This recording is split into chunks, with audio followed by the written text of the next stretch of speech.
Hello, friends. Thanks for joining for our giveaway live stream for the January 2025 Protospiel Online session.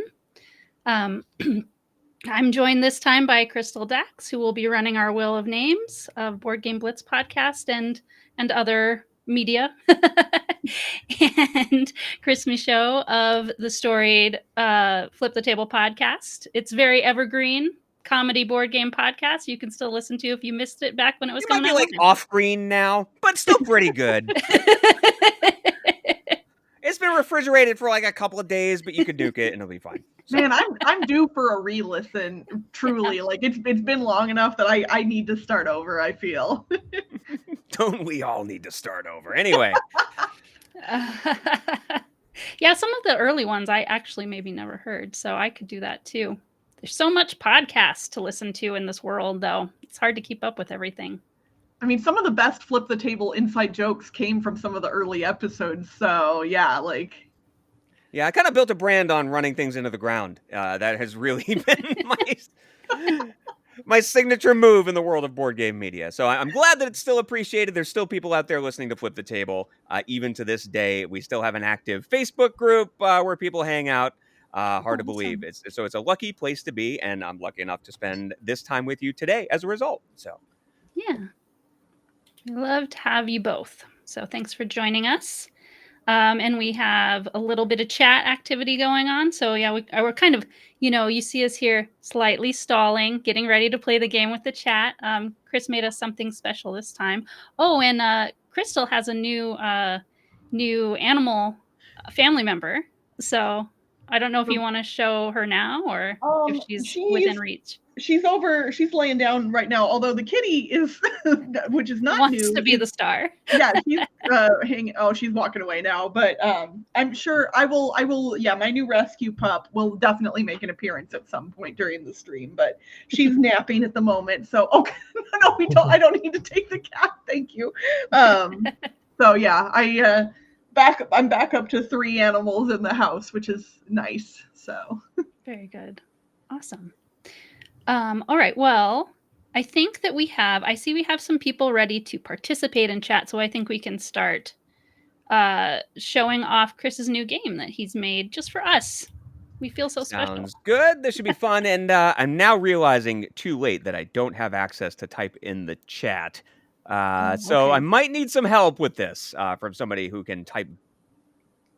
Go. Oh, do we have you? Uh-oh. Chris is frozen, and Crystal's not. I hear you, Crystal, but not Chris. Okay, hold on. Hold on. Uh-oh. Terrible timing. I know, right? Right when, I'm gonna just turn off his feed for a second. See if I see it unfreeze. Well, I guess that means I have to get the rescue pup then, because that, well, if there's, come here, Puppo. Come here. You want to come say hi? Come here. Goodness. Oh, goodness. You want to come say hi to everybody? I'm worried that Chris's internet went out or something like that. I mean, it is possible. Yeah. So, Bridget, you have to entertain everyone now, okay? Yeah, you have to entertain everybody. Say hello. I was a stray, and a local rescue group here in Las Vegas found me and shaved off all my matted fur and took care of me. And now I found my forever home. Aw, and I love it here. Kisses. Yeah, she does. She does like giving kisses. Oh, we got you back, Chris. Oh, sorry. Hello. Hi. That was the weirdest thing that has ever happened to me on a live stream. I was introducing, and then the blue screen of death showed up. So we're on borrowed time at this point, but we'll give it a shot here. The blue screen of temporary unconsciousness. Blue screen of stunned, I guess. So we'll see how this works. Okay, let me get you back to the screen showing. Okay.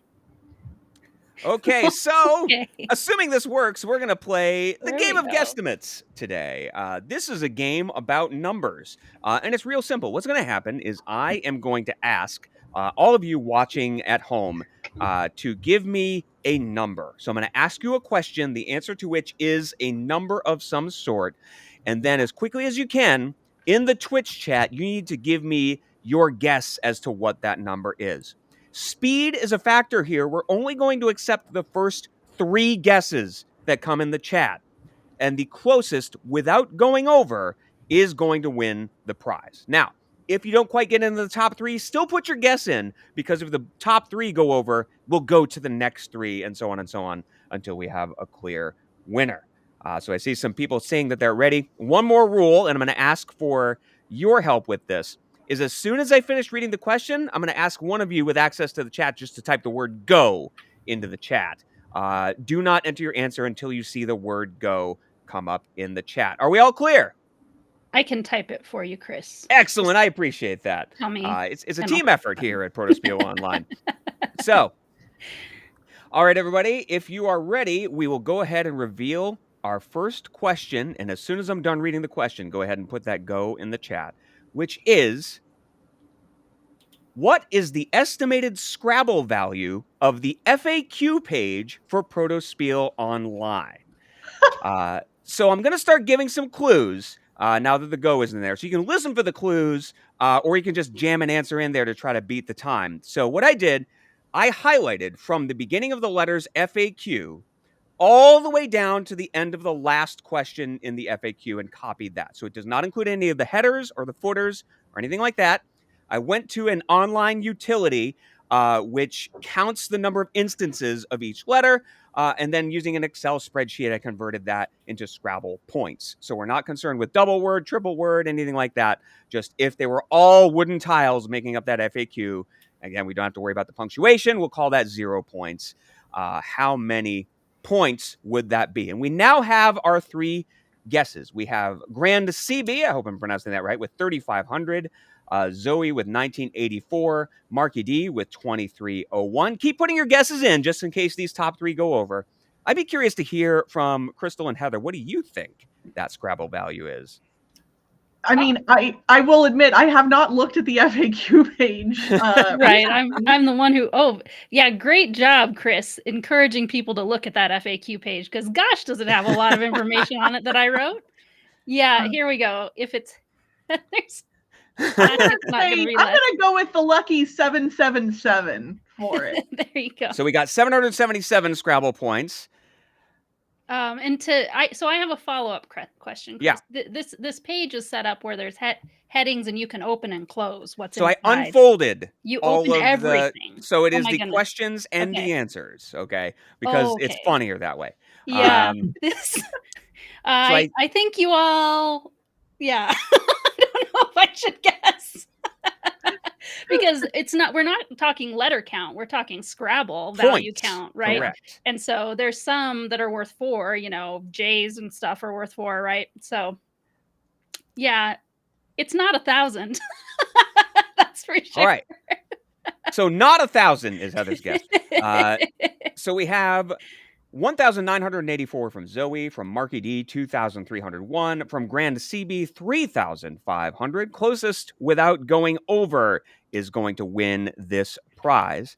And the actual Scrabble value of the Protospiel Online page is 95,296 points. I'm worth not of eligible letters. to win, but I gave you my official guess in the chat. Right. So you would have won if you were eligible to win. But congratulations to Grand CB. And I don't know if you mentioned it while I was dead there a moment ago, but what does Grand CB win? Let me remind myself, just so I believe we're doing the sticker first, so we didn't say. But yeah, so you could get a big sticker, or you could get the little sticker sheet with lots of different colors. We now have the pride sheet and the rainbow sheet. So like a sheet that's just lots of different colors, and then also a sheet that has little ones with the pride flag. So we'll find out which one you want, or you can pick a big sticker with whatever color you want. All right, good stuff, and congratulations. That's round 1 of 3. We'll do some more a little bit later. Yay, thank you. Fun. Protospiel Online numbers. Protospiel Online by the numbers is what it sounds like we're going for thematically with this session. Thank you. We shall see. We shall see. Very good. Okay, so next we're gonna have Zach Morris join us, and I believe I see them in the waiting room. Awesome. Thank you, Zach. And so we'll say goodbye to Crystal for now until we spin the wheel of names with Zach after the interview. Bye. Bye for now. Oops. Maybe. Okay, here we go. And we have Zach. Hello. Welcome aboard. Hello. Zach, I mean, I actually cannot remember when your first time coming to Protospiel Online was, but I know it's been some time that you've been coming regularly. Feel like it was August 2023. Okay. Wow, that's time is weird, right? That was kind of a long time ago and kind of feels recent. Still pretty recent development for me.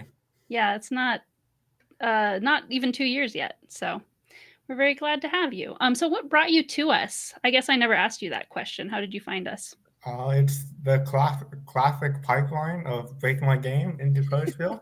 I was playtesting with someone at Break My Game, and I loved that game. They were really cool, and we were talking, and they're like, "Hey, Zach, are you excited for Protospiel Online?" I'm like, "Am I excited for what?" And they told me about it, and I'm like, "Oh, no, I don't go to conventions. Like, I don't have that, like, in the card." And they're like, "Oh, but you can, like, apply for a scholarship badge anyway." And I was like, "Oh." And so, yeah, I joined Protospiel Online, and it was awesome. I'm glad that that's part of my life now. Yeah, we're very glad to have you. We had our last night kind of craziness was your game this time. So thank you for bringing and creating that experience. What a Protospiel tradition in all different Protospiels is that the idea of somebody having something they want to see if it is even a game on Friday and like throwing it together and then putting it on the table and seeing how it works. We love it when that happens, right? That tends to create some of our favorite memories. And that was what was going on with this thing, right?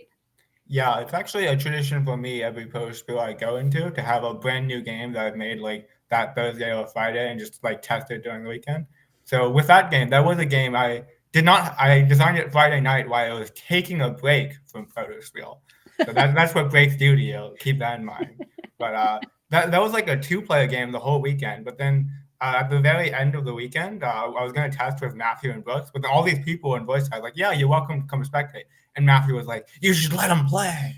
And so I listened to his advice, and I just like smashed the game open with a sledgehammer to make it like fast. It was great. It was amazing. Well, and tell us the name of that game. I don't know. What are you calling it now? So the original game I was testing was Don't Give Zach Tiles or info, because the whole game is something I was designing to try to be more comfortable with playing my own game. So it's like I'm like an adversarial force where you have to try to agree on who to give tiles to. But then the game that off split from that is who should get all these tiles, because that's what the real question is. Every turn you draw like 5 tiles, and someone has to get every single one of them. So yeah, that's based on the title alone. Like if I was scrolling and saw an ad for who should get all these tiles, I would stop and click that ad. I have clicked less compelling ads for games. So it's a compelling pitch. Yeah, and we figured out our huge group. We just used our cursors to make our votes. It's cool. Like another thing about specifically Protospiel Online and the playtest experience there is you bring your digital tabletop, and sometimes you kind of need to figure out how to make the test work given a digital tabletop, and you need to kind of push it against other people. It's like a little bit user experience testing for online stuff, you know? And we were all like, well, if everybody's going to play and we can't just all talk over each other, right? So we started using our mouses, our cursors to say, like, put over the player area of who we were voting for. And it was just zany, ridiculous. I don't know. I don't know even how it'll work in real life. I guess I think you'd point at each other. Yeah, I think in my rules I said you have vote tokens. So it's like, you just like put your vote token next to someone, and the beginning of every round you take it back. But I haven't tested it yet in real life. I might bring it to my local group just to be like, here's some multi-victor propaganda. You cannot here's a game where multiple people can win. It's silly and it's something I designed, so maybe not a good example, but I do. So I might actually end up testing it. Very cool. Yeah.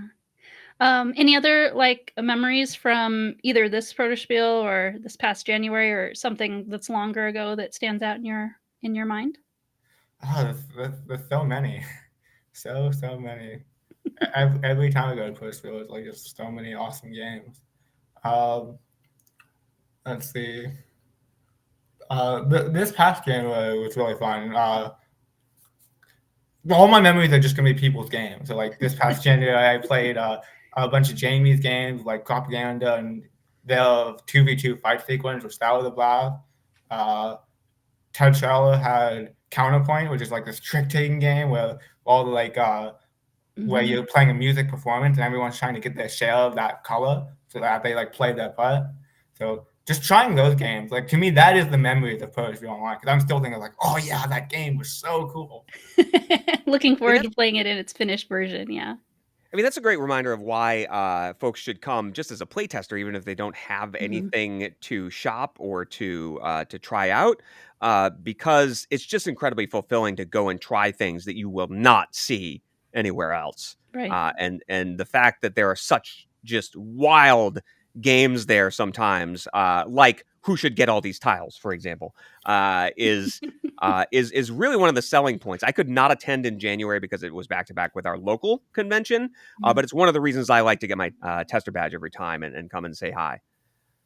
Yeah, and even for I think you usually just come on Friday, right? 'Cause Right, just for a few hours just to drop in, because the cost of a tester badge is low enough that even if you're coming for a few hours, you get your money's worth. Mhm. Yeah.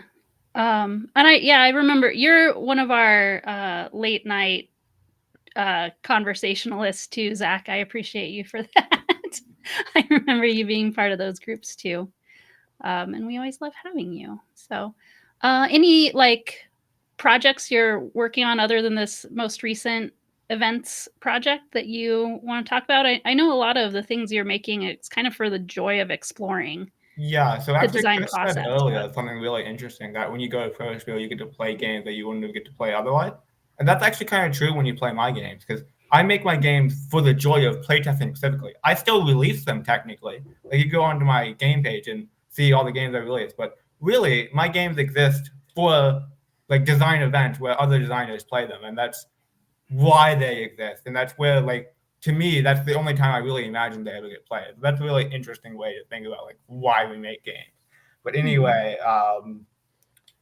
the game I'm working on right now, I'm working on mostly Twin Terror Tiles, which is a duel game where every turn you get to play two awesome game-changing cards, but your opponent will always veto one of them. That's a pretty fascinating mechanic, and Mhm. that game is themed around the Terror cards. I have a special card for all those. And then normally I have like a bunch of other games I'm working on, but right now I just finished the solo journaling game I was working on. Finished, more like, I'm done working on this. I'm free to do what I want. Yeah. And then I feel another project calling to me right now, but it's still in brainstorming stages, so we'll see where that goes. I love that mindset, the idea that you can make a game just because you want to make it and try it. You know, it doesn't Mhm. have to be about publication, about eventual public release. Even if you release in some sort of small fashion, really the art for art's sake game design is such a compelling idea of, this doesn't have to be a product. It can just be, I wanted to see this exist and now it exists. Mhm. You get lots of things done that way too. It's faster to make things exist than to turn them into a whole like marketing campaign and Yeah, all like of I that. spend a lot of my time doing just like purely game design, but also there's the other side of that where like I take a lot of like breaks from game design. Like since I don't have like Mhm. there's not like a habit I need in my life to like, oh, I'm getting work on this. I can be like, yeah, I'll just ignore this game for like 3 weeks and then come back to it when I feel like it. So Mhm. I get a lot of games done because it's like, yeah, I can spend a lot of time on just game design, but it's also I do treat it just like a hobby where, if I feel like game designing, I'm doing it. If I don't, it's gone. Yeah. I'm playing other people's games instead. Yeah, and you also do some video game stuff too, right? Yeah, I actually came from the video game like design world. So like all my life I wanted to be a video game designer, but then I discovered the wonderful world of board game design. And honestly, you all have like corrupted me and infected me. And now when I make video games, I treat it like a board game designer. I'm like, gotta get that playtest first as soon as possible. So it's really fascinating because I would have never like expected that to be so much of who I am as a designer. Like I love making things in like multiple different mediums, but board games are definitely the one that have like way more influence on how I design. It's just fascinating to me. Awesome. Well, awesome. Well, thank you for joining us. I love hearing your perspective on all that stuff. And I'm going to bring Crystal back. I'm warning her. She's coming back to spin the wheel. Okay. And you can help us spin it, Zach. Ah, there you are. Okay. Hello. I'm going to switch the wheel. Okay, it's working. Okay, so this is the tradition. We're going to figure out which side the wheel is on. All right, We'll I all think it's spin it over together. here. Seems about right. Yep. So Zach, you gotta reach over gotta and help. help spin the wheel. You Okay. can't get it to Right. spin with just two of us. It's very heavy. It's very, very heavy. All Yes. right. So here we go. 3, 2, 1. Spin that wheel. Yeah! Sorry, horse! Ow! Ah, that's heavy. All right. All right. Oh, and I forgot to tell you what we were spinning for. Sorry about that. Congratulations! We're spinning for this Panda bundle. So let me take a second. I'm going to actually switch myself to bigger screen so I can show you larger. So Panda Games Manufacturing has donated 2 bundles of like game bits. So they're actually 3 boxes worth. This is the designer toolkit. So it's got kind of very super generic pieces in it that like stickers that have certain icons and that are the same shape as the wood pieces and stuff like that. So you could make many different games, or like kind of cards with blueprint on them where you could draw wherever you want. And then the wood bits. So this is like they're very green production where there's no plastic, and there was no plastic when it came to me either. It was wrapped in paper. And the paper, which is just shows all the really super fancy things they can do with finishes and double layer boards. Panda loves to make fancy experimental game pieces. And so you can both see all of what they can do and have fun with the little wooden panda crew that I think they're pictured here on the back and that comes in the box. So A full adventuring party there. You're ready to go yeah. fight some bugbears and Yeah. owl bears and And- other kinds of bears. And the wood kit has a ranger in it, so you get an extra piece. Oh, there you go. You got to have that Very archer fun. in there. Gummy bears. But yeah, so that is what Quan just won, that plus a PO gift card. So the next one I'll try to remember to say before we spin what we're spinning for, but yeah, that's the first prize. So I'm going to put you back, Zach, in the hot seat and to say goodbye to you. Oh gosh, goodness. There New we go. layouts of the stream software. It's like getting in my way. I'm not used to it. But anyways, Zach, thank you so much for joining us. Do you want to tell us anything on social media where people can follow you or where to find you? I think you have your itch page you shared with us. Yeah, I don't have any social media, so it's just that itch page. So And find you on Discord. You're around. yeah, I love those Discord communities. I am And I'm so writing this weirdly down. jealous that you don't have social media pages. Like as someone who was in college when Facebook started, I couldn't avoid social media. Like I came of age with it, and I can't imagine what it's like to not have them. The heady days of Farmville. That was Yes, Farmville. yeah. Mm-hmm. I don't miss those days. Farewell to those days. That was fine. But yes, thank you, Zach, and we'll see you all around Discord. And again, the interface thing, where the button is and where it goes away. Okay, goodbye. Thank you. Sorry. Like all Protospiel prize streams, it's an iterative process. And I did write down in ink that itch page. I will be checking it out later on. Maybe something about who should get these tiles might be on there. Who knows? Okay. Well, our next guest, I believe, is coming, but is not in the green room yet. So let me talk to them. Well, somebody in the chat said, "I'll take Chris for 200." Thank you for acknowledging my knockoff Jeopardy shirt. That is such a great shirt. I bought this a while back, and I wanted the cheapest value on the board when they had all the values available. So I'll get the cheapest one. And then Celebrity Jeopardy scooped me by having $100 questions on the primetime version. So now I'm just mediocre like everything else. But thank you for acknowledging my $200 shirt. I love when I'm out in public and somebody's like, "Hey, nice shirt." I'm like, "Thanks. It's a $200 shirt." So would you have worn this shirt if we had made it onto Pop Culture Jeopardy, though? I definitely would have tried. A producer might have had a talk with me about it. Well, yeah, because we would have had to have coordinating outfits. That was the thing. It seems like everybody's kind of doing the coordinating outfits. So yeah, I'm not sure everybody knows, but Crystal and I, along with our mutual friend Bruce, definitely tried out for Pop Culture Jeopardy. We took the test, and that's all that happened. Yeah, we did not get contacted after that point. But it would have been really fun to have a board game media themed team on Pop Culture Jeopardy, so Colin Jost could make Monopoly jokes at us the whole time. We could dress up as the king from Kalis, and literally nobody would get the joke. Exactly. It's just some wicked deep cut thing. Yeah. I mean, during the pandemic, with the girls' game shelf peeps, we did some board game cosplay. We dressed up as the sushi from Sushi Go at one point, and then we dressed up as the characters from High Society at one point. That one was really fun. But yeah, if you wore those costumes out in public, everybody would just look at you like, "Okay, you're a fun person."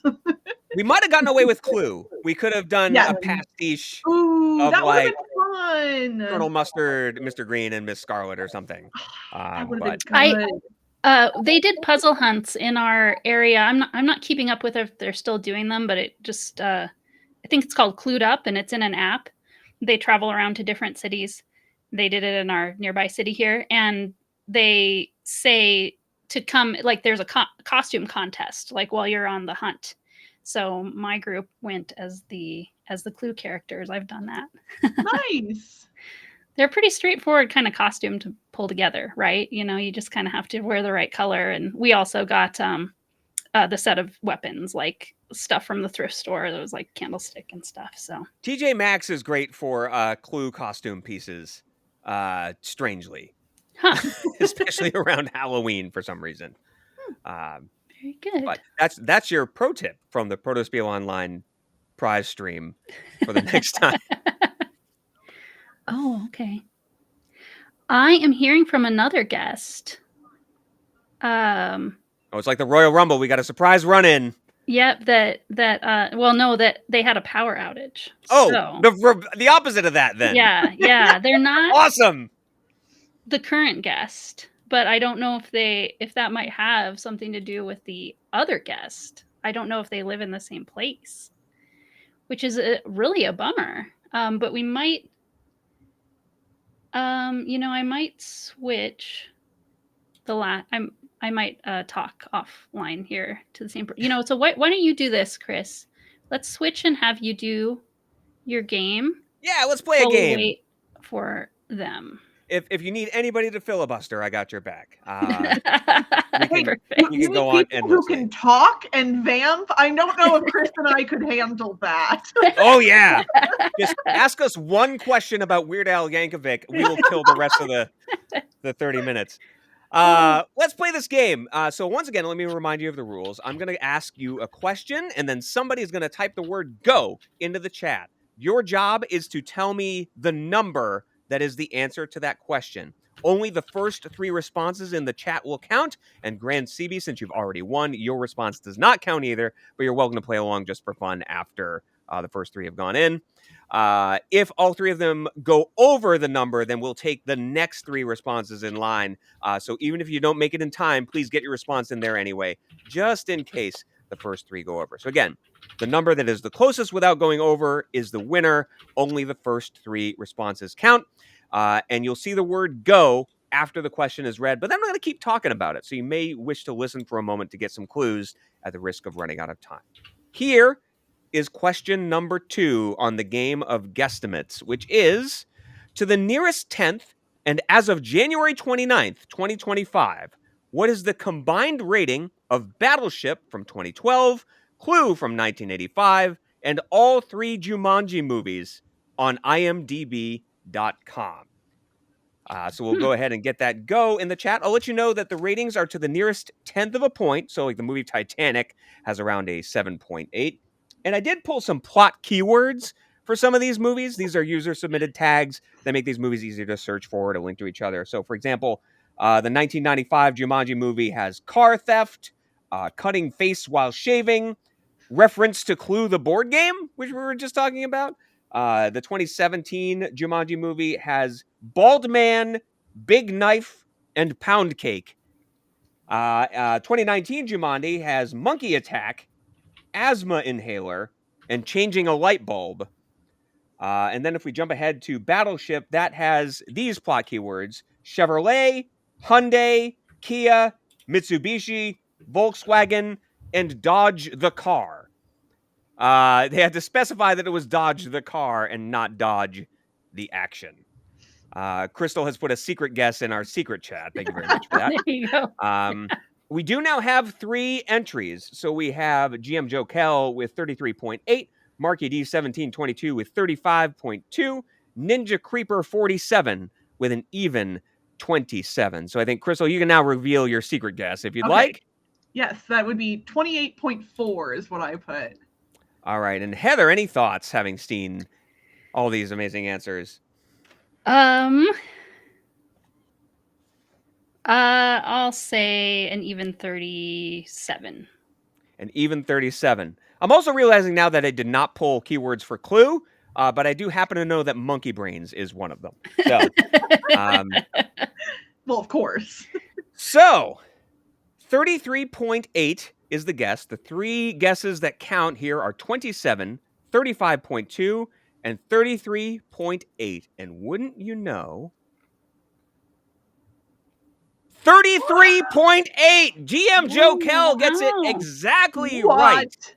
That's amazing. And was the first guess in the chat. So either just knew it and guessed it or calculated it at lightning speed. But there's the breakout. Yeah. Amazing. That was an amazing guess to come up with it that fast. I don't think you could have looked them all up and added them up that fast. Oh, GM Joe Kell, I gave the ratings for all those. Okay. But Clue, of course, at the top with 7.3. That's a classic. And then at the bottom of the barrel, it is Battleship. So congratulations, GM Joe Kell, on an incredible guess. Saying in the chat, he did not look them up. Joe Kell did not look those up.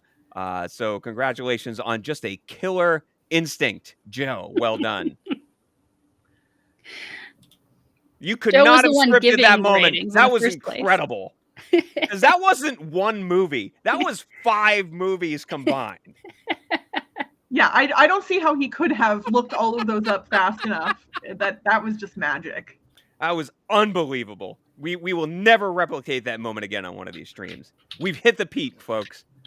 No, the thing is, though, we will, because if you proved anything on Flip the Table, it's these completely ridiculous, impossible moments happen more often than you would think. Perhaps. And it's the magic of these guessing games. It's magical moments like 2 guests having their power go out simultaneously. Yeah.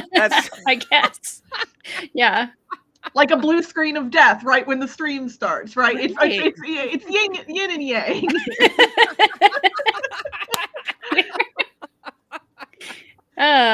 Always 6 of one and half a dozen of another. Well, yeah, thanks. Thanks for that. Game. Oh, I forgot to tell you, I was distracted talking to the guest rescramble. As always, it's supposed to be announced before we play the game, and I always am like, wait, what? The prize for that one is a mystery gift.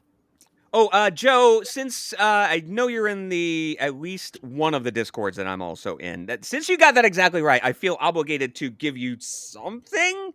So contact me directly. I'll send you a digital something for that incredible guess. Something for free that you can have for free for doing very well. So there's so much playing for the joy of it. Like we round up all these prizes and people are like, you don't have to give me the prize. I'm like, accept your present. Be excited for your present. I, for one, get offended when I don't get presents. That's okay. So we had a one special guest that might join us later. I haven't heard from them. I'm not sure what happened. They were talking to me this morning, so I know they were coming. But something went wrong. So that's all right. We'll just move on to our next guest. I think sorry, I'm trying to follow the schedule, but it's all mangled now. just throw it out the window. Yeah, we're going. You're going to see a shower of papers in Heather's window. You're going to demonstrate the schedule. But yeah. So we just did the mystery gift, and we kind of skipped a spot, and and we're right on time for the next guest that we'll bring in, who's a brand new to Protospiel Online playtester. Very excited to talk to them. So we'll say goodbye to Crystal and hello to them. Hello, Bernardo. Can we hear you? Hello. Yeah. Awesome. Can hear you. Can you hear me? Welcome in. Hi, Thank you for being flexible. Yeah, it's all good. And I know this was the first time you've joined us this last January event. So, well, where did you find us? How did you discover Protospiel Online? So, I actually have no idea where I found Protospiel Online. So I've come across it I came across it about 2 times before when I was I don't know if it was Board Game Geek or if it was some website about board game design or something like this. I just have no recollection because I remember coming across it about 6 months, 8 months ago. So I don't know. I just don't remember. This is when people ask me or start talking, on BMG, there's a business channel or a self-publishing channel where marketing topics come up sometimes. And I'll be one of the people saying, people are distracted. They need to hear about your thing over and over again. So you're confirming you've known about us for months before you could actually come. And so patience is required when you're trying to get your thing out there for sure. Yeah, it's just I knew about Protospiel Online, and I remember seeing a message or something. I don't remember which message it was. Hey, Protospiel Online is gonna happen 2 weeks from now or something like this, and I was like, oh, interesting. I may just decide to join this time, and I saw the playtest tickets were pretty cheap, and I was like, oh, why not? It's I have time on the weekend. Let's go. Let's try this out. And awesome. That's how I joined my first one. What? And I remember you were one of the people talking after the event that you kind of fell into a groove of how to experience Protospiel Online. It sounded to me like you popped in and you were like, well, let me see what's going on, and then you sort of made a decision of how to go about things while you were attending, right? Yeah. It was honestly, to me, it felt a little bit overwhelming before the event because there's just so much information, and even I did read your FAQ by the way, so all 95,000 points of it. Thank you. Yes. Yeah. But there was it is so much information. I was like, oh my god, am I ever gonna am I gonna be able to do things there? Like, is it gonna work? And I was like, okay, like, you know what? Like, let's just go in and see like how it's gonna flow. And yeah, I just went there. I saw like games being posted up, and I was like, I'm just gonna take whatever game and then let's go. Let's play some games. And yeah, it was quite fun. What were the games that you remember most now from this most recent one? You got to play? So yeah, like I made notes for all the games. I think I played like 7 or 8 games there, which is probably like before the event I would have guessed that I would play like around 10 games, but after the event I thought like I actually played like way more games than I had time to.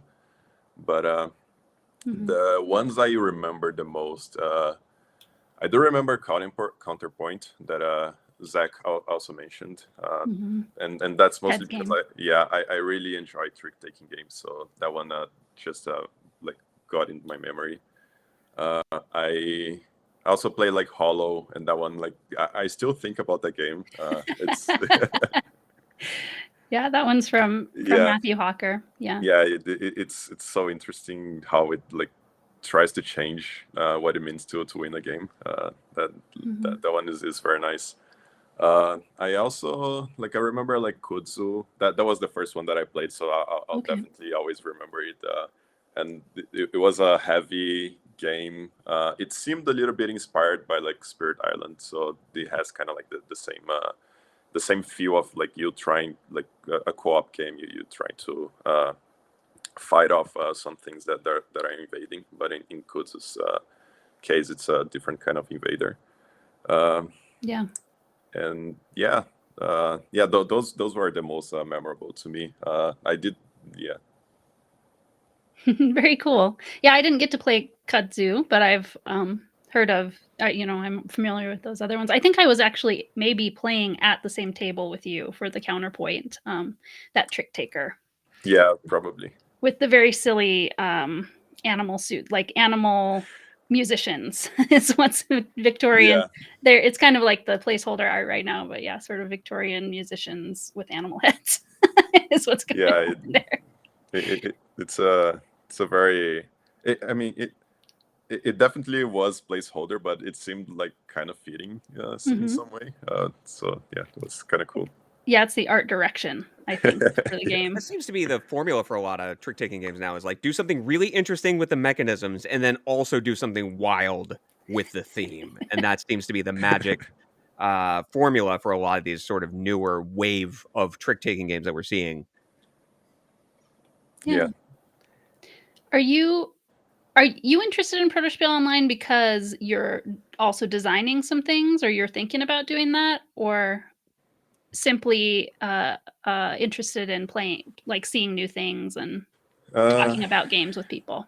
Yeah, like I'd say a little bit of both. So I say that I'm an aspiring game designer because like until I have like publicly published a game, I'm not gonna say I'm a board game designer. Oh, but I do. You need to listen to the Building the Game podcast. The stories about that. But all right, we'll skip the therapy session for right now. I think if you make a game, you're a game designer. But go on.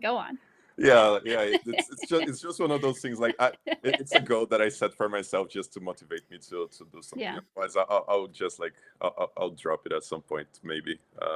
But I do have like a bunch of prototypes, and I'm very interested in game design and then game development. And so I decided to join just to like see what's up and like kind of see like one of the things that it still overwhelms me a little bit is like I don't really know what it's like for a game on early stages. Like I don't know what it's like for a game to exist in the early stages. Like how when do you actually call something a game, or like when is it like more like it's just a toy or something like this? And I was like I'm just gonna join and see. And then like I got the chance to like play games that were like super early stage, other games that were like pretty much done, and like the designer was just looking for like the minor details and minor feedback at that point. And it was very interesting to like be able to actually have some examples and then like some experience like playing the games and seeing that's what it means for a game to be on this stage and this other stage. That's such an important piece of learning as a designer is the first time you sit down and somebody's across from you, they're like, this game has no ending. It's entirely broken. Let's sit and test it anyway. And that's kind of a light bulb moment. It's like, oh, it's that early and we're testing and trying it. Yeah, exactly. And one of the things that I noticed is like the group you're playing with, especially for those like first versions, is very important because I can't imagine, for example, like bringing some prototypes to like the groups I just play games with, like with people who are there just to play games. They're not really interested in game design at all, and I can't see like bringing those prototypes and then that working at all. So like on seeing the kind of audience on Protospiel Online that there's a lot of like other designs playing like that kind of like it was kind of like a note that I made out that makes a difference. But do you know, when you think about that experience of playing really early stage versus things that they're just balancing things, or they've pretty much decided the structure of the game and you could actually play the whole game and see who won, right? From your perspective as a playtester, how did you feel about the difference between being in those two kinds of games? What did you notice that you felt about it yourself, I guess? Yeah, that's a very interesting question, and that's one thing I learned as well on like during this event is I tried to approach every game like even the late stage games. I tried to approach in a way like, let's see what I can do on this thing. Like not just like trying to go through the motions of the game. I was just like I would see maybe like the theme, or I'd see like something happening. I was like, oh, I'm gonna try to make like this my like kind of like personal objective, and then try to do like this one thing on this game. And I think this helped me a lot, like on the early games as well, the early stage games, because since there's sometimes not like this idea of like, hey, this is the objective for the game, or like this is what you're trying to do, like kind of having these kind of like small personal objectives kind of helped me like helped guide me around the game.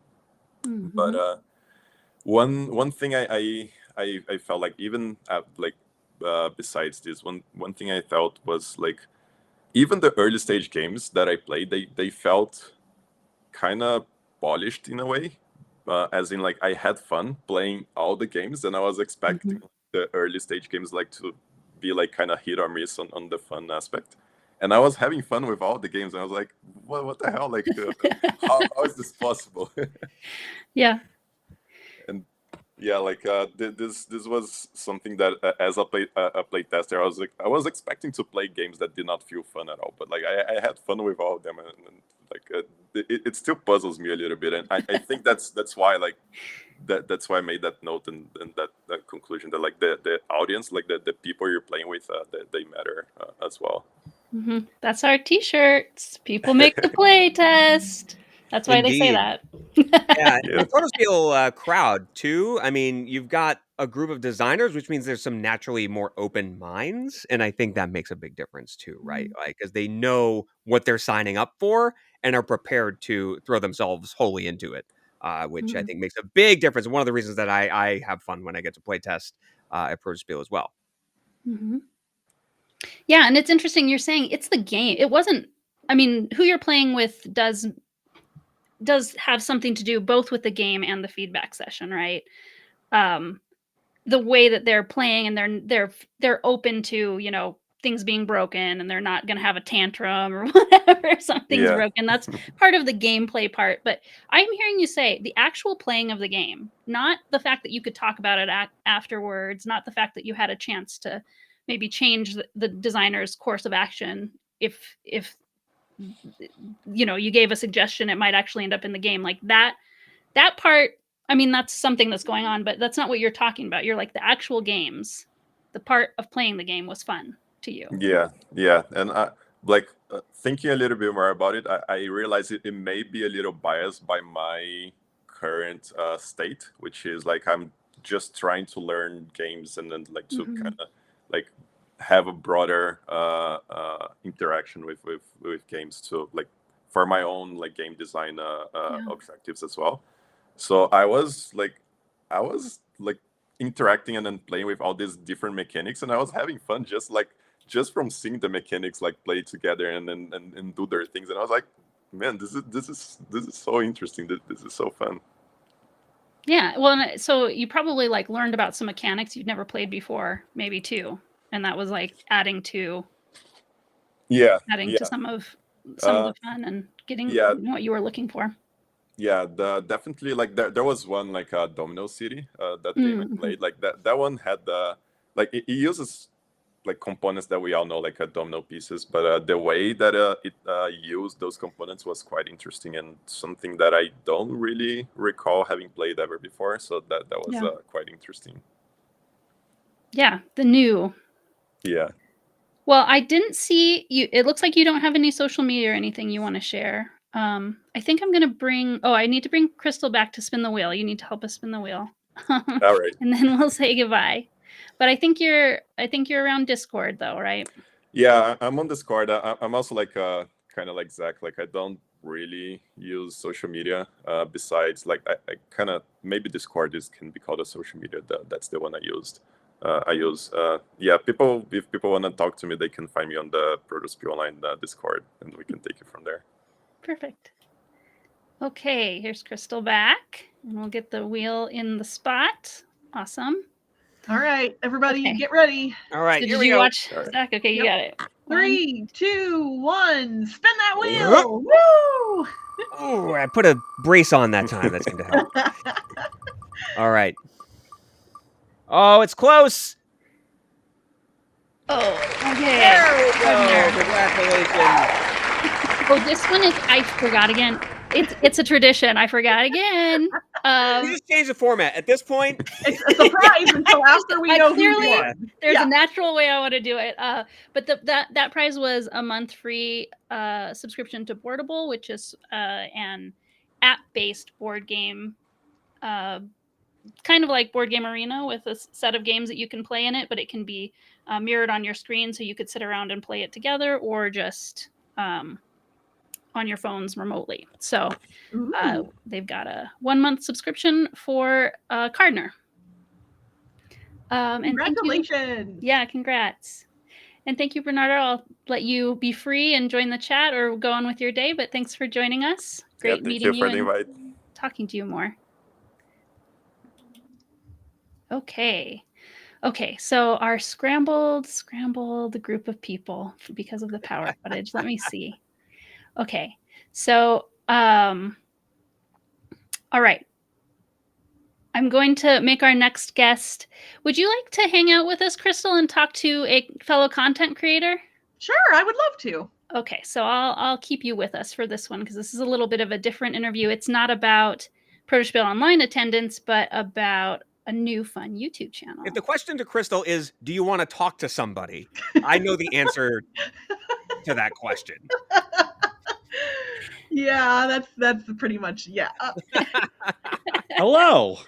How you guys doing? We're good. I'm arranging you.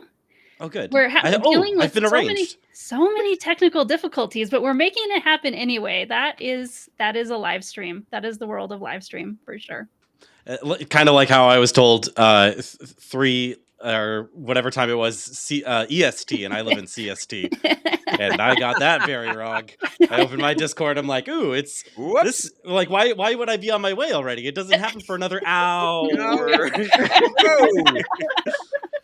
I do that. The number of times I've done that, even like when I transfer states. So when you put events into Google Calendar, you could say like, hey, I'd like this to be, in this time zone. And when I went to PAX Unplugged once for my tech rehearsal, I showed up an hour late, and they're like, yeah, I guess we can like kind of squeeze you in to do it in 10 minutes. And I was like, why would we only have 10 minutes? I got here I'm like early. So yeah, it's par for the course. But hello, everyone. I hope everybody's doing good, and I hope everybody watching is having a great time. I've been having a wonderful weekend, so mostly wonderful. I'm a little sick if I sound a little nasally, but I'm excited to be here. The It's gonna fact be a that lot of you're fun. even able to say the words "I'm having a wonderful weekend" while you're even remotely sick means that you must be doing okay. I'm on so much Dayquil right now. It's great. I'm doing great. Dayquil, Zycam, the whole 9 yards. Quill makes it okay, Quill. Okay. Yes, yeah, I'll take whatever quill you got. Right. So why don't you? I invited you on to talk to us more about your new endeavor in YouTube. Yeah. Your YouTube channel. How Tell to us all about it. teach. Let's do it. So I run a little YouTube channel called How to Teach, and it is basically one step further down the niche chain of a how to play video, where a how to play video will tell you all the rules and explain sort of how to play the game. How to Teach is all about helping you explain those rules to other people. And so this is a channel dedicated to the people who are the forever teachers at their board game groups, and it is all about telling you all the important steps it is to having a successful time with your game. So it's all about pitching your game and getting it off your shelf onto the table. It's about getting the game set up for new players, if there's any like starting conditions, starting setups that you would need to use, and my recommendations for those. And then how to give a stellar teach, get everybody into the game and doing something as fast as possible. And then from there, it's on a game-by-game basis. So it's not just those general tips on how to teach. It is also broken down on a game-by-game basis, because those general videos that tell you sort of how to teach games are usually given just sort of in like a bullet point sort of how-to general guide. But there's so many different games with so many different ways you can approach it that I think there is a lot of value to be had with showing people how to introduce their favorite games to their friends and family. So that's kind of the starting point of the channel. And so far, I think I've hit... we just passed like 10 videos now on the actual like show of it. We passed like 500 subscribers just a little bit ago, which is really exciting. And yeah, we're almost half a year through the first year of How to Teach, and it's been a lot of fun. And I'm super excited about it. And it seems like everybody who's been watching has had a really good time with it too. So that's all I could ever really ask for with it. I mean, the concept is amazing, and also definitely something that I don't think many people are doing in the content creation space. I mean, you look up a how to play video for any given game and you'll see a bunch of different options usually, especially for a popular game. But yeah, just especially like, as you said, the perennial teachers, the people who are always bringing new games to their game groups, those people weren't necessarily good game teachers to start off with, but if they're the ones bringing the games. And that was kind of that was one of the big motivators for me to actually pursue it, was because I noticed that a lot of how to play videos are being used wrong.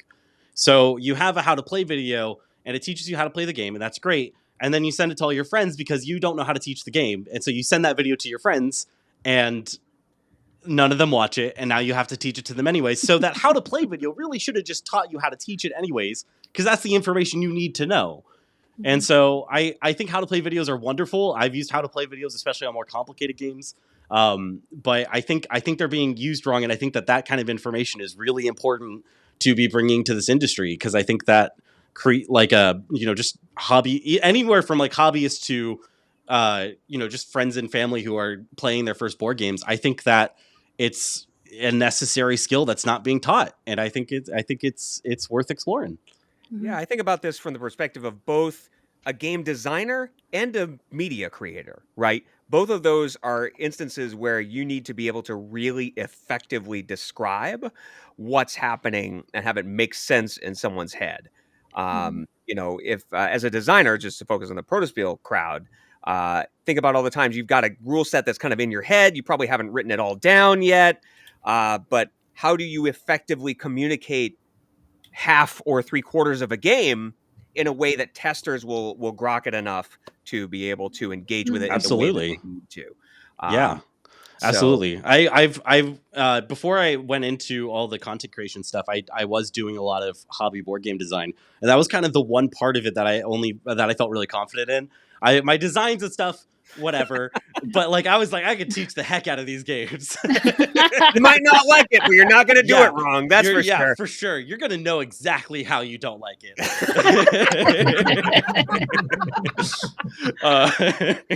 So I fully understand the importance of, and that's the other side of it, is that I think that there is this kind of barrier that if you're a designer that you have to cross, and to be able to actually teach your games to other people, because you might have the best game in the world, but if you can't teach anyone how to play it, you're never going to get past that. The rules are just in my head. These are just prototype pieces.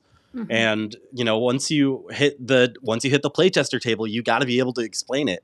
And there's not really a lot of resources that are talking about how to do it. Mhm.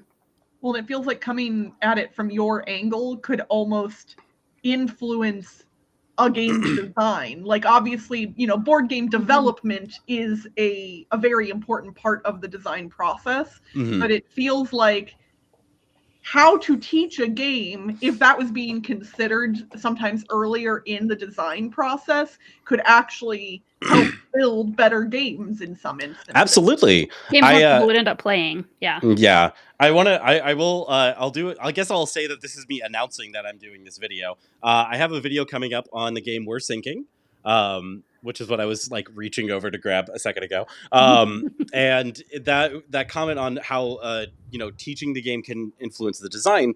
There's one part in this game that I kind of struggled with in the teach, is that there's sort of each round follows the exact same format, including the first one. And it's kind of like upkeep, like enemies do their thing, and then all the players do their thing. And the main part of the teach is all the players doing their thing. But you have to, on that first turn, still do all that upkeep stuff. And going through that with everybody at the table, it doesn't make a lot of sense right at the start, because you don't know how to play the game yet. You don't quite know what's the ramifications of what are going on. And so one of the things that I'm doing with the teach for that one is talking about how to sort of skip those steps and make it part of just the setup before you address anyone at the table. And then you could dive right into the part where players get to choose their actions and get to actually engage with sort of the meat of the game and get the game started. And that's something, one of those kinds of things. I don't think that's necessarily anything wrong with the design. I think that is the game. It works as intended, and I think it is successful in that regard.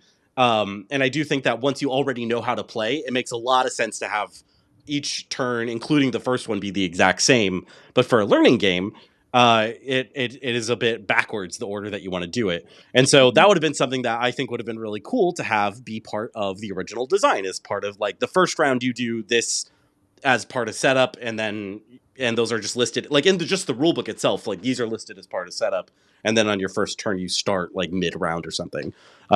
Just as a random example of that kind of thing, I can see it like existing in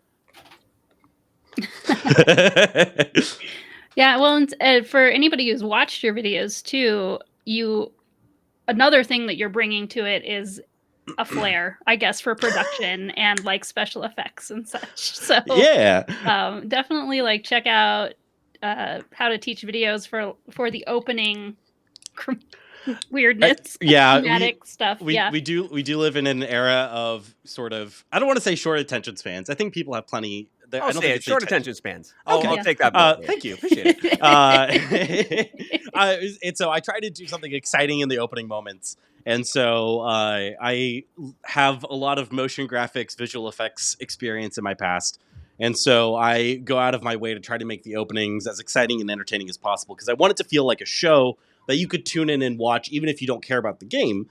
And that'll hopefully get people watching and taking in sort of just the general like ideas and concepts from the episode, and can start applying it to their games that they like and that I might not have covered already. And so it's definitely the hook that I'm trying to get to reel people in. Some of my favorite ones that I did for the crew Quest for Planet 9, I had the intro be in zero gravity. And so I had all these cards floating around. I had the box spin in front of camera in zero gravity, and then I reach out and grab it.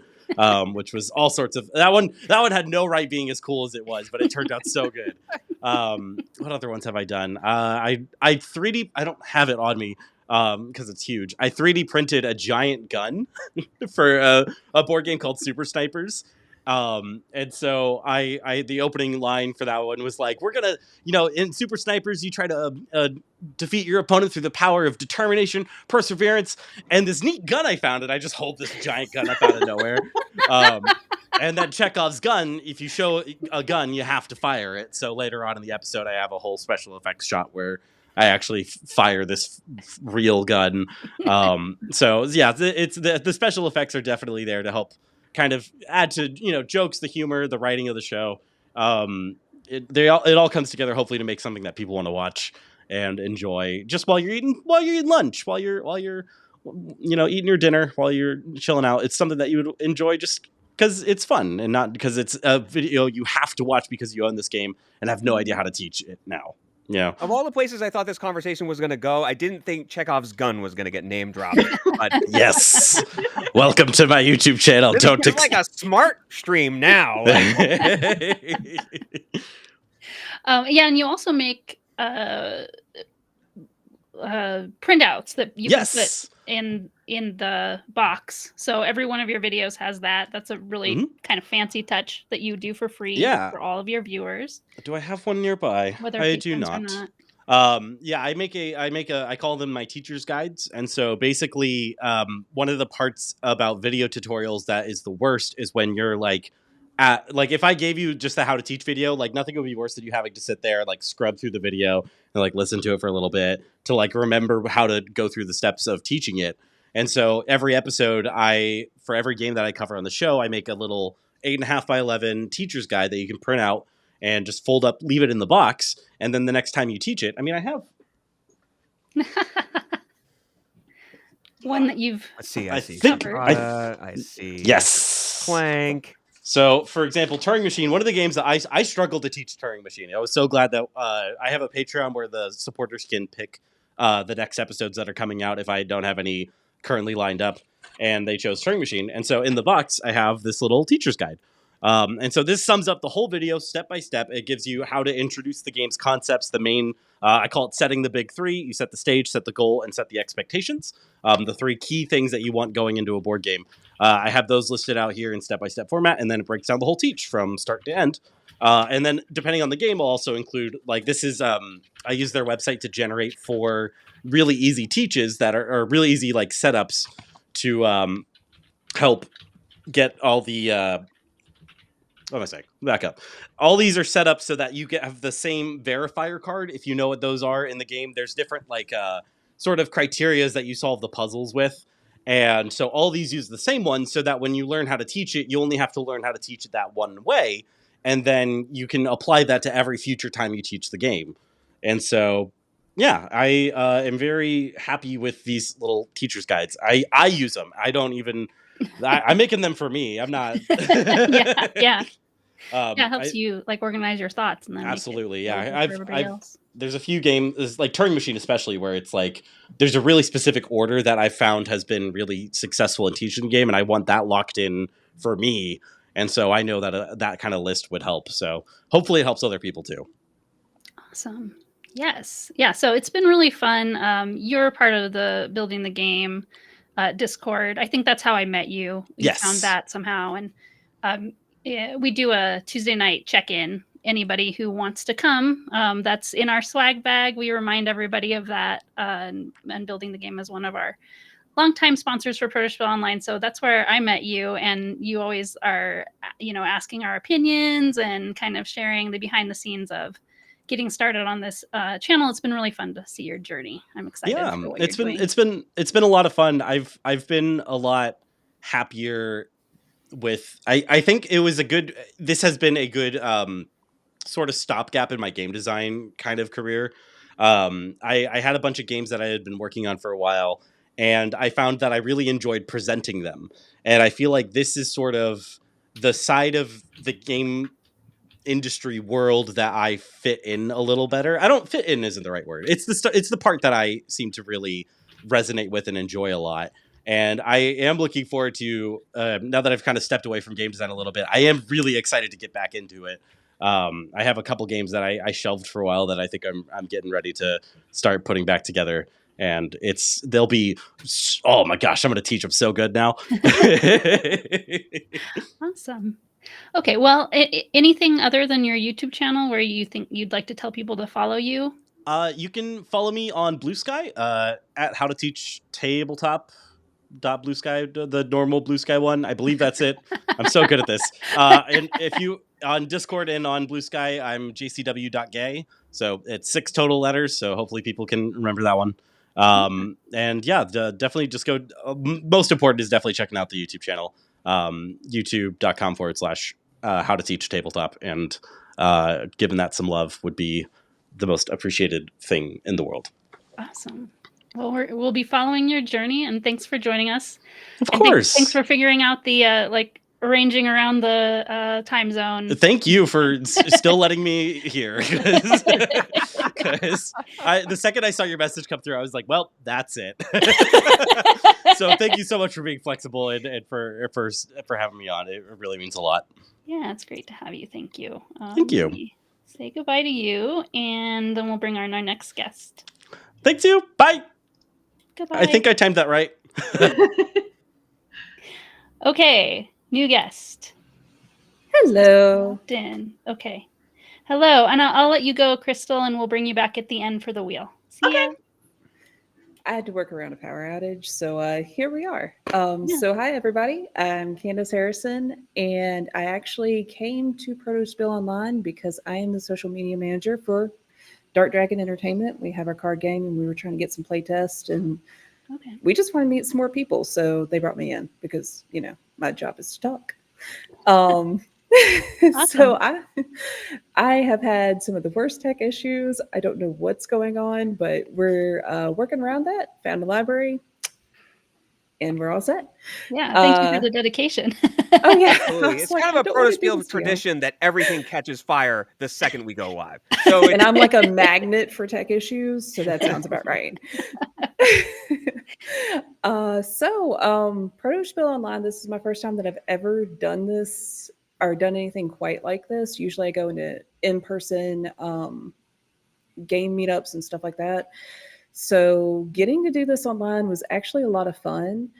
And I gotta say, I really enjoyed it. I felt welcomed. I felt like a lot of people were very nice. People had great games. I played, gosh, I made a list and now I'm like, I think I missed 2. But I played Welcome to Sussburg. I played Witch's Quarrel, A War, Order, Chaos, and All That, which I was not good at, but I tried. Gambit Geese, and I know there was one with a picnic and ants, and I can't remember the name of it. And there were a couple others, and of course, our game, I always play it. So there you go. Which is yours? Ours is Elemental Clash. So, yeah. And you were probably, if I remember correctly, you were attending as a playtester, and then somebody else on your team attended as a designer and actually ran the games. Yep. But Matt. Yeah, awesome. Yeah, and we were especially grateful for your new playtester attendance, or like Shanti, I'm sure was especially grateful. Oh yeah, everybody's played Witch's Quarrel. Like Witch's Quarrel has been around the Protospiel Online community for so long, and Shanti was trying to test from a new person, someone who's never seen the game's perspective. So yeah, that broke it. So yeah, we were. Yeah. Sorry about that. Sorry, Shanti. That's all right. That's what playtests are for. You're helping him find those things. Oh yeah. But yeah, I saw, y'all using our coordination system for him to find, like, I need a special kind of tester. I need to like ask for this kind of early in the weekend and get it to happen by Sunday. And he was able to find 2 of you that had never played it before. So yeah. And we played together and then we were like, did we do it right? He's like, well, you missed 1 card. I said, well, I didn't think I could get the combos. And then I realized 2 seconds later, I could get those combos to play the game. And I went, he's like, yeah, you kind of broke it. I was like, oh, well, hey, I'm the person who's going to find all the rules that I don't want to mess with. And I'm going to walk around them. So I'm the perfect play tester for you. Yeah. Tell us a little bit about being the social media manager for your game project. Oh, Or is it well, just one game or lots of games from your it's studio? going to be several other games. We have a lot in the works. Right now, we're focused on Elemental Clash. It's been a lot of fun. I'm growing the community right now, so we're in that stage, and then we're looking to launch somewhere in May. I'm not sure our exact date of launch. We're going to launch on Kickstarter. Okay. So I've worked social media for video games and 3D printing companies and a couple other things. Board games is a whole new world for me because Okay. yeah, it's definitely an interesting thing to go into because I just came out of video games, going into board games, and it's like I can't use the same memes, I can't use the same stuff, I can't do the same things, you know. So it's a lot of learning what works with different communities and that kind of thing. Yeah. And are you, what social media are you focusing on? I guess that'd be kind of interesting for our audience to hear. All of them. So our main focus is actually more Bluesky and TikTok and YouTube, Okay. mostly because I like video editing. So, Just like but our past guest. Yeah. yeah, I love video editing. I love being on social media and chatting with people. Instagram has been great. We've gotten a good following on there. Not like we're not huge, but we are getting there. So I generally get a lot of messages through Instagram, which is really easy for me to deal with. But that's been my favorite platform this go around. So Cool. Awesome. So anything you learned from your first time attending Protospiel Online? Any takeaways yeah. that you got from the experience? So it was really cool because a lot of people talked about designing games, which I haven't been a part of that process because I've been more focused on how to get our game more known. And then I'm talking with people about how they design games, like all the behind the scenes stuff. And I'm like, this is so cool. I really enjoyed that part. Like I got to see from somebody else's perspective how things came to be. And just having that, it was like, okay, y'all put a lot of thought and stuff in there. And it was interesting because I noticed it was a lot of programmer types and a lot of art types. Those were the main two types of designers that I met and I got to talk with. And I was like, so interesting how those two feed into each other, you know? I think a lot of people are kind of both too. Yeah. Like they Yeah. do have some programming skill, but they're very they they're very keyed into their art aesthetic and their tastes in it and everything. Like they might not be like a artist, like dedicated their time to becoming a really professional artist, Right, right. but they are doing like the art direction for whatever they're making. And sometimes there's also a contingent of our community that are going for, you know what, just make your own art. It doesn't have to Yes. be like, in fact, it feels more like natural and personal. If it's just you making it, you can do more than you think you can, you know? I think a So, lot of people, I think that was the other big thing is a lot of people, especially with board game design, do second guess themselves. And that's where their biggest stumbling block is. That's something that I did notice. They definitely were very big on second guessing themselves. And it just kind of, I was like, guys, look, this game is fun. Don't try to make it more complicated than you are already. Let's get it. You got this. But yeah, I mean, I've got a lot of experience playing board games, and getting to play board games online was just a lot of fun, incredible, and something that I wouldn't have thought to do to test all these games, but this is the smart way to do it, you know? well, thank you. So from a video editing perspective, there's a lot Yes. of designers out there who are one-person shops. Yes. They're doing everything by themselves. If you had to give one tip from a video perspective, from somebody who might be promoting their own stuff, or even just making a pitch video for a company, what would you suggest? What would you share? Think about how long are you going to pay attention to a video? It's 2 minutes max. That's what your audience has. You have 2 minutes to explain why they need this, what's important, and where you're going. Basically, make yourself an elevator pitch. Why should I want to buy your thing? Why should I want to invest in you?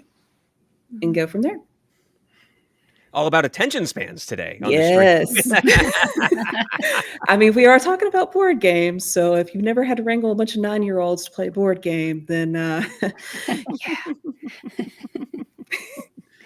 Very true. All right. Well, I think unless you have anything else you want to give us to take away, I think it's maybe time to bring Crystal back and spin the wheel, and then we'll share your site and tell you goodbye. Does that sound good? Sure, that sounds great. Okay, let's bring you back, Crystal. Hello. We'll bring Hello. the wheel. Okay, I'm sure your power was out, so I'm sure you missed everybody else doing this. I but did. We spin the wheel, so find your side.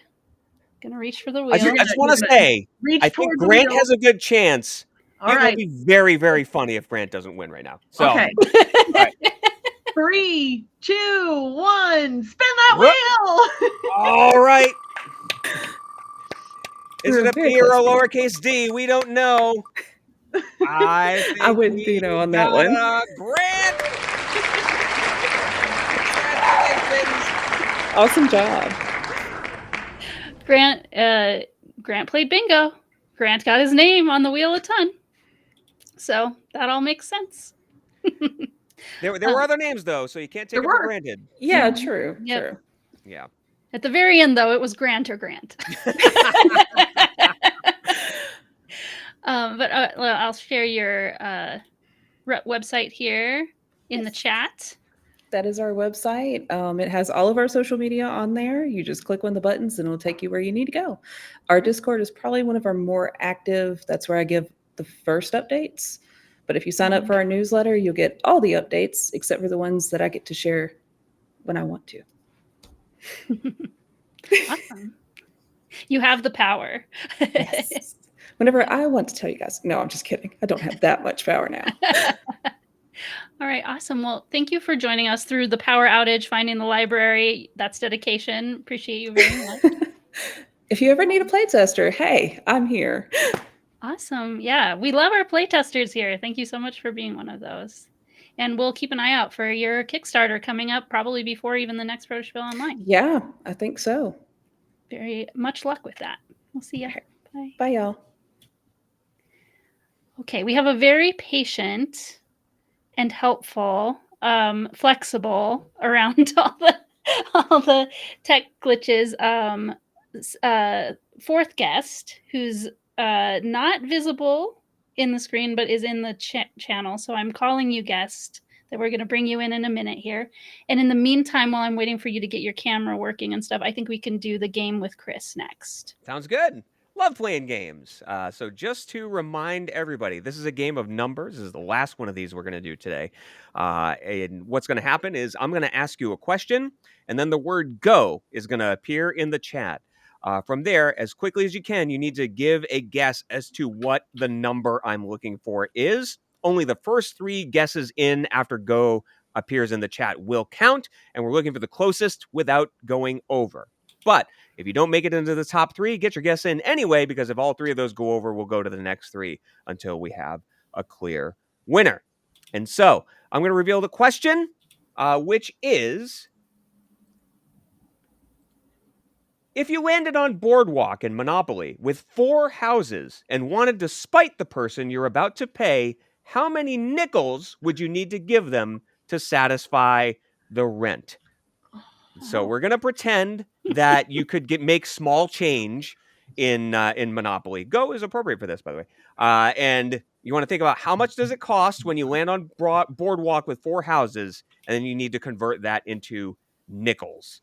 And so how many nickels if you landed with 4 houses? I can smell the smoke from here. We've got a couple of guesses in so far. We have Joe, who's already won with 12. So that one doesn't count because Joe's already won. We got room for 2 more. But I appreciate that you think 12 nickels is anywhere close. I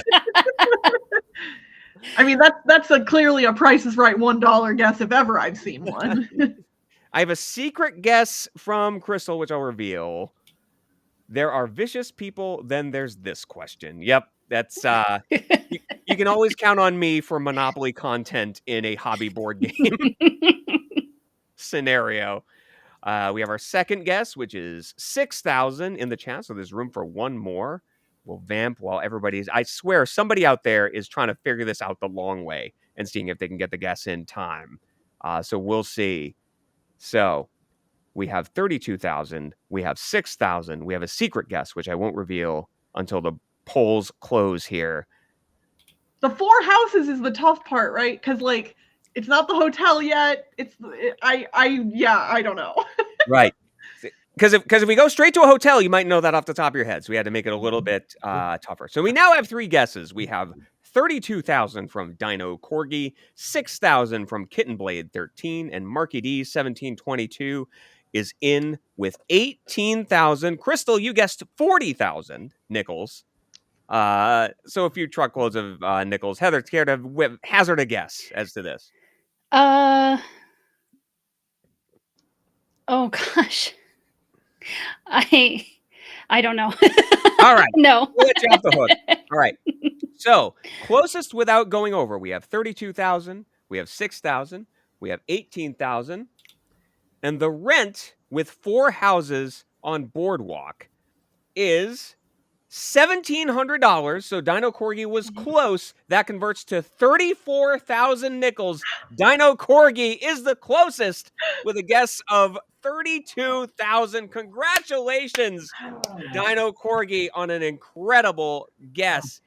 I think Let's tell Dino Corgi what the prize is. I do have to say, my partner, who is sitting across from me right now, after I typed in 40,000, told me to type in 34,000 and is now over there air pumping because he got it. He's very proud of himself. So, okay, professional advantage on the Monopoly. End of slideshow. Click to exit. Let's. Whoop. All right. There we go. All right. We did it, folks. We had 3 crazy numbers, and we played games with them. So yeah, 12 is definitely close. Yeah, you almost had it. Yeah. Yeah. Right in the neighborhood. The prize for you, Jack, is a Protospiel t-shirt in whatever size, color, and pattern you would like. We've got 2 designs and 2 colors, or one design and 2 colors on display for this stream, but there are many varieties, and we will share that with you soon. Yay. And so, okay, I'm gonna tell you goodbye, Crystal, until the end. Yep. And we didn't say what Grant won. Y'all, we didn't say what Grant won. Grant won the Panda bundle again.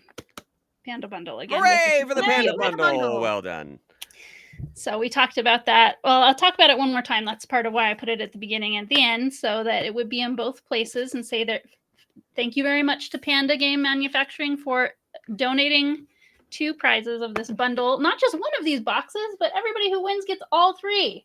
Which is really amazing. Generous like that. And they are, especially these 2, are a set because they have the 4 Panda friends in this box, and there's 1 more Panda friend in this box.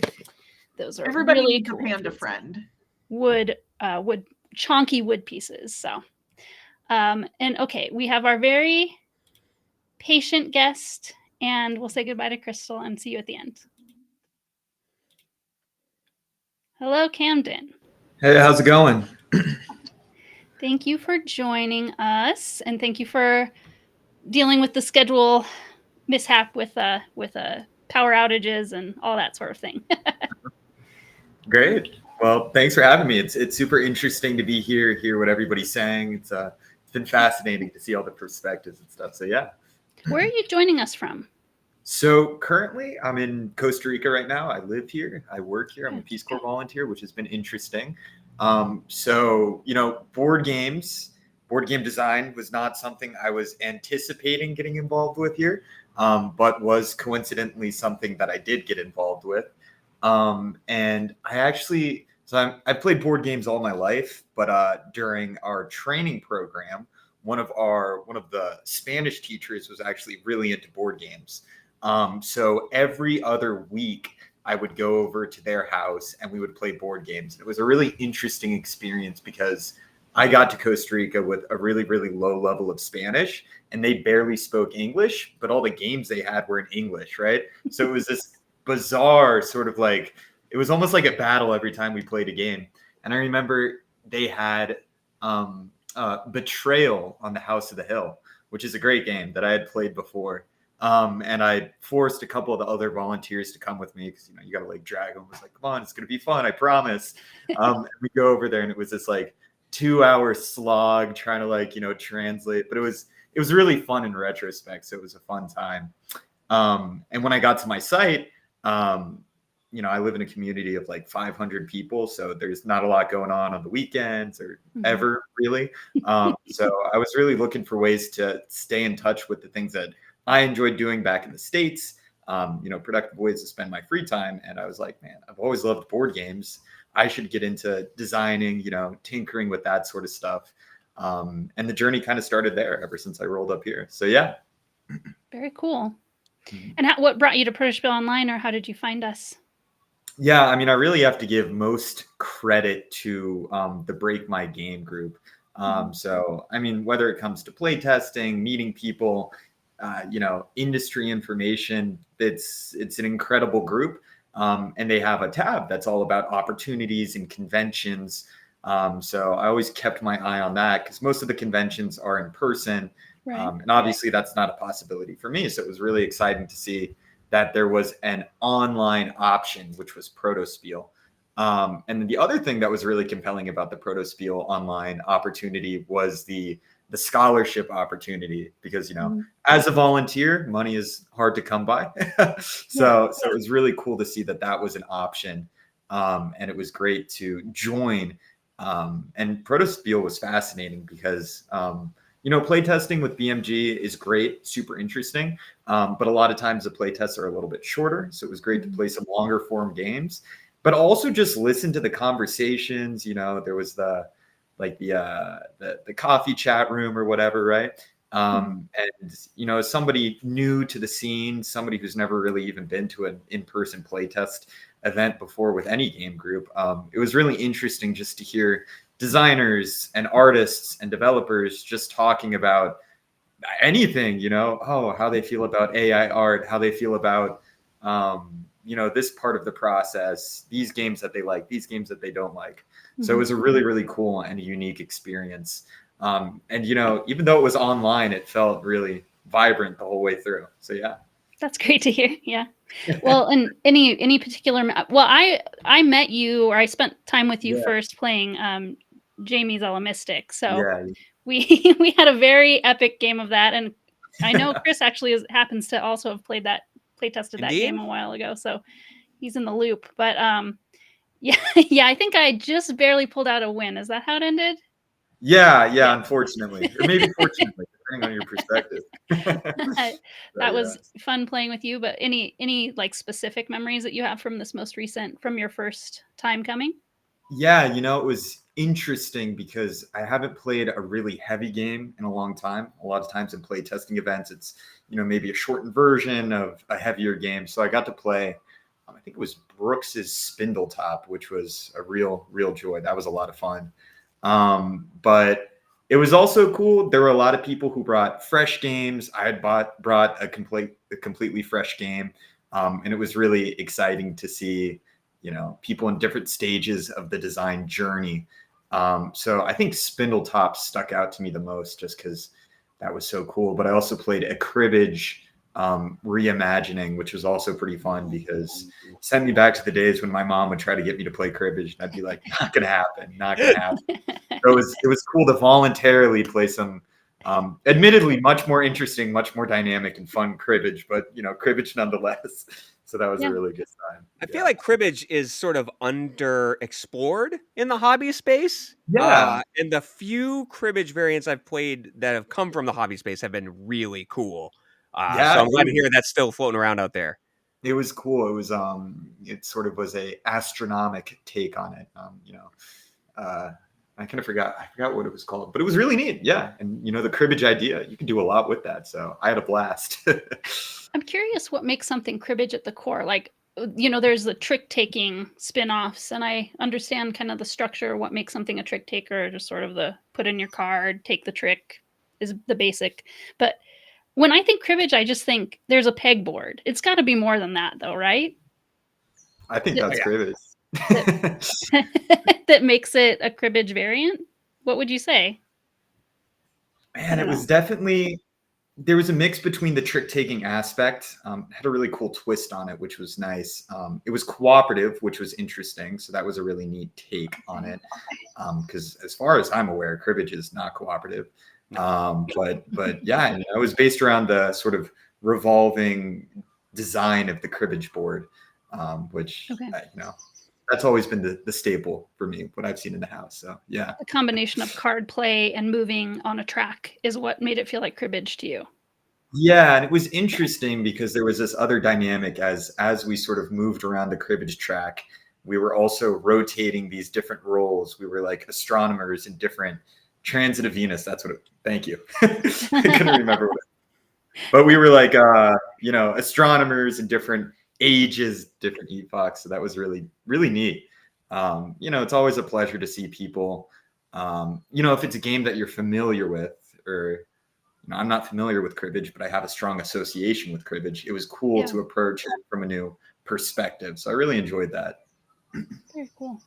Yeah, and I have a chance to, this is awesome that, our community can swing in the chat and remind each other. I like that about our community when we do our pre-event live stream and like talk about, we go through the listing and people can say, oh, I've played that. It's great to be able to do that. But something else that's kind of special about Protospiel Online compared to in-person Protospiels that like a lot of people are attending Protospiel Online like you, they don't even have the option to go to a physical one, right?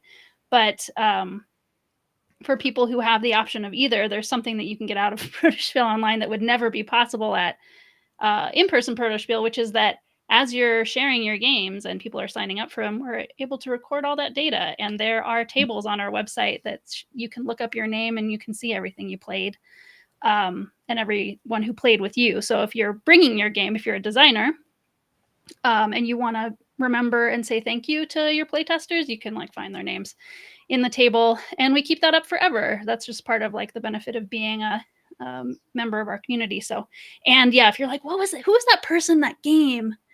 I want to know how it's going, or whatever, you can go back and find it from those tables in your member lists, like if you're logged into your account on the website. So that hasn't always been true, but it's been true since April of 2022. So yeah. It's super cool having an option like Protospiel that is specifically online, because I think it's sort of it's a trade-off with board games because they are a very physical, pastime. And part of the joy is that, you're not on a computer, you're not on your phone, right? Which is so important. But at the same time, those in-person cons can be really hard for a lot of people, myself included, or just, we had briefly talked about this, but, there's game designers all over the world. And it seems like a lot of the actual conventions happen, predominantly in the States, in the Northeast corridor, right? So it's really cool that there's opportunities to open that up too. I'm from the South. There's none of this down there. This never happens down there, right? So if you were interested in a con, you would have to fly up to Boston, fly up to Maryland, wherever it might be. So it's really cool that this exists. Yeah, thank you. And you also came as a designer, didn't you? I'm not sure what game are you working on? Are you working on a game? Yeah. So I came as a designer. I brought a fun game that I had designed specifically for Protospiel, which I think you played, which was, I think so. Tell me. Yeah, it was called Splinters. It was interesting. It was a bit of I remember now. A new game. It came, but I also brought a game I had been working on for a while, which is called Coup d'Etat, which I heard that name circulating, but I didn't get to play that one. Yeah. So I started working on that game here because I had read a book called The Wager, which is sort of a historical recounting of a mutiny on board a boat called The Wager, which maybe you guys are familiar with, maybe not. But I haven't heard of it. Yeah, it really struck me here. I was like, man, I feel like I'm in the middle of nowhere. And I was like reading about this mutiny and I was like, oh, this is so cool. I want to make a game about that. So yeah, I brought that one too, which was a lot of fun to play test here as well. Very good. How long have you been placed where you are? I've been here for close to 2 years. I'm actually coming up on the end of my service. Okay. And it's interesting. One of the things I do a lot, this isn't my primary role, but I teach English a lot. And I've been incorporating games a lot into the English that I teach. So, it's tricky, but I brought a copy of Exploding Kittens with me, which I'm Nice sure and y'all. small. Yeah, nice and small, but also quite a hit. So that one's been a lot of fun, and the cards are in English. So we always go through each part of the card. There's been a couple of I think they're called like roll and write games that I've play tested at BMG, and I've asked those designers like, hey, can I print this out and like bring it to my English class? Because a lot of the times they're like word games, right? So those have been really fun as well to bring those in and be like, all right, today we're gonna do this one. There was one that was it was like acorns or something. But that's been really cool as well. But also, I just have a deck of cards with me here. And it's been really fun to use that as a medium for teaching English because it's been really effective. And I didn't come here as a teacher by any means. So, I was like, how do I make my classes not, the most boring, painful thing on earth? And that's been super successful. So I've enjoyed that a lot. Is it like kids that you're teaching or adults? So I basically exclusively teach between fresh out of high school. And then I have a number of students who are on the older end as well. I actually came in and I was like, listen, I can't really work with kids, but I did end up working with kids just in other. It happened. I was like, I don't want to do it. And they were like, yeah, you do. I was like, you don't know what you want. So yeah, that was interesting. Very good. But, yes, yeah, and I should say I do remember Splinters now. That was an example of a first time playtest, like seeing what works. Just exactly. like we could go through the steps, and we didn't play the whole game, but we could see like the idea of what you're going for, and like you being able to see how we. Like the decisions we would make based on what you presented with us. You're like, oh, well, of course you're going to make that decision every round. I can just make that not a decision. You need to do that every round. You know what I mean? Like some of those things that pop up. I think those can be the most fun play tests. I remember when I was, advertising my game there, I was like, I'm looking for, people who want to give a lot of feedback and a lot of the big ideas. And somebody was like, oh, this is designer bait. Of course I want to do that, right? Yeah, that's awesome. So I'm so glad you found us, and I especially thank you for being in the Peace Corps. That's awesome. Thanks for doing that for the world and just being part of that. I really respect that and look up to that. It's been great to get to meet you through this medium. Yeah, same for y'all. I think and I've got your Bluesky to share there. I can put it on the screen. Sure. Yeah. And pretty pictures. They're there. So. Okay. So you take a lot of pictures of where you're living now. Yeah. That's the bonus probably of traveling world, right? You get to live in sometimes, depending on where you get stationed, you have a tropical backdrop to enjoy. Exactly. Okay. I think I'm gonna go ahead and just bring on Crystal to say goodbye to all of us because we've run over a little bit, so we're all done with all of our Wheel of Names stuff and all of our games from Chris. So we got it all figured out. We did all the things. The whole checklist. Thank you for sticking with it through me, all of you. You are my loyal stream companions. I appreciate it. Hench people. Yeah. We'll go with. But yes, thanks everybody for joining us for the stream. The next Protospiel Online is in May, the 16th through the 18th. And badges will be going on sale in a couple of weeks, probably early. Oh, hi, doggy. You're my favorite customer. Oh, I think was Chris gone when you introduced her? I think this is what we filled your blue he was blue screen of deathing when I brought Bridget on earlier. So this is thanks, Bridget. Yeah, member of the crew. New member of the crew, new rescue puppy. Just got her from a rescue group here in Vegas yesterday. So she's I had to introduce her to board game streaming, you know, because that's the thing. So And rescued this stream yeah, in a moment of need. Yes, and my awesome. heart. Yeah. Aw, what a sweetie. She already loves you. That's wonderful. All right. Thanks, friends. Thanks, everybody in chat, and we'll see you next time. Bye, Thanks, everybody. everyone. Bye-bye.